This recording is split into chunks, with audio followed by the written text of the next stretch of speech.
Hello everyone. Welcome back to Learn or Grow.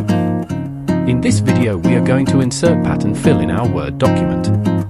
The uses of pattern fill are: enhance visual appeal, highlight specific areas, create custom watermarks, stylized borders or frames, differentiate sections, low ink printing option, design templates, etc.